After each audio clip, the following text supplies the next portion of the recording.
আসসালামু আলাইকুম এভরিওয়ান, কেমন আছেন সবাই? আশা করি সবাই ভালো আছেন। আপনারা তো জানেন আমরা যে ঘুরতে গিয়েছিলাম, কারণ আমি অনেকগুলো রিলস আপলোড করেছি। ওয়ান্ডারল্যান্ড পার্ক আছে, সেখানে গিয়েছিলাম আমরা সবাই মিলে। সবাই মিলে গিয়েছিলাম আমরা ওয়ান্ডারল্যান্ড পার্কে। এই যে আমার আয়ন বাবাও যাবে, সে তো মহা খুশি, কারণ ঘুরতে পারলেই সে অনেক খুশি হয়। এখানে আমরা একটা হাইস ভাড়া করেছিলাম, আর আপনারা যারা 300 ফিট গিয়েছেন তারা তো জানেনই রাস্তাটা কত সুন্দর, আর ওয়েদারটা কিন্তু একটু মেঘলা মেঘলা ছিল, খুবই ভালো লাগছিল। আর এই রাস্তাঘাটে তো দেখে একদম ইউরোপের মতো লাগে। এদিকে আমরা 300 ফিটে চলে আসলাম, এটা হচ্ছে নীলা মার্কেট। এখানে আমি ফার্স্ট টাইম আসলাম, তবে আমরা কিন্তু নামিনি, আমরা জাস্ট গাড়ি দিয়ে ঘুরছিলাম 300 ফিটে। এদিকে আমরা একটু নামার পরেই বৃষ্টি শুরু হয়ে গেল, কারণ আমরা এখানে একটু ভিডিও করতে চাচ্ছিলাম, ছবি তুলতে চাচ্ছিলাম। নামার সাথে সাথেই বৃষ্টি নেমে গেছে, এই কারণে আর নামা হয়নি। পরে চলে গেলাম আমরা ওয়ান্ডারল্যান্ড পার্কে। এই যে আমার আয়ন বাবা দেখুন কত খুশি, সে তো টিকিট কাটার আগেই ঢুকে গিয়েছে।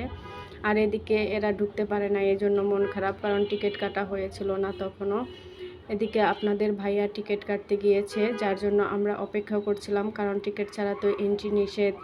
আর এখানে এসে দেখি অনেক রোদ আর অনেক গরম ছিল, তবে ভিতরে আবার একটু বাতাস ছিল, রোদও ছিল অনেক, ঘেমে তো সব অস্থির হয়ে গিয়েছিলাম। তো এইখান থেকে আমরা টিকিট কাটার পরে সবাই মিলে ভিতরে চলে যাব।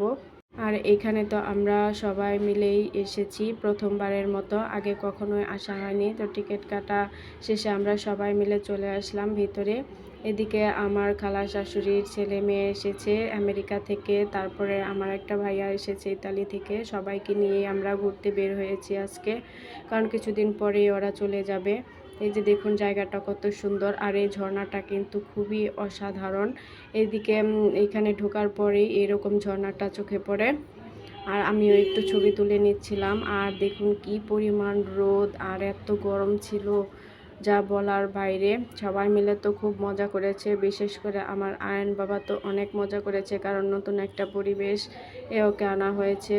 আর এই চেরি ফুলগুলো কিন্তু অসাধারণ ছিল, আর এই ঝর্ণাটার যে আওয়াজটা অনেক সুন্দর ছিল, মনে হচ্ছে যে সত্যিকারের ঝর্ণাই এখানে বয়ে যাচ্ছে। আর এদিকে একটু গাছপালা বেশি ছিল, যার কারণে সবাই একটু প্ল্যান করছিল যে কিভাবে কি করবে।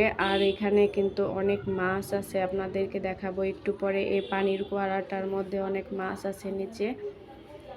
গরম হলেও আমরা কিন্তু অনেক এনজয় করেছি, কারণ নতুন একটা পরিবেশে কিন্তু সবারই অনেক ভালো লাগে। এই যে দেখুন কত ছোট মাছ, বড় মাছ, এখানে কিন্তু অনেক বড় বড় মাছ ছিল। তো আমরা যাওয়ার পরে এই ঝর্ণাটা ছেড়ে দেওয়া হয়েছিল, এই যে দেখুন কি সুন্দর, খুব ভালো লাগছিল। এখানেও খুব সুন্দর আওয়াজ হচ্ছিল। আমরা এখন রাইডে ওঠার জন্য রাইডের কাছে যাচ্ছিলাম, কারণ ওইখানে গিয়ে আবার টিকিট কাটতে হবে। এই যে দেখুন আমার আয়ান বাবা, সে কিন্তু মহা খুশি, সে অনেক এনজয় করেছে, দৌড়াদৌড়ি করেছে। আর তার দৌড়াদৌড়ির কারণে তো আমাদের অবস্থা খারাপ হয়ে যায়, কারণ ওর পিছে পিছে আমাদেরকেও দৌড়াইতে হয়।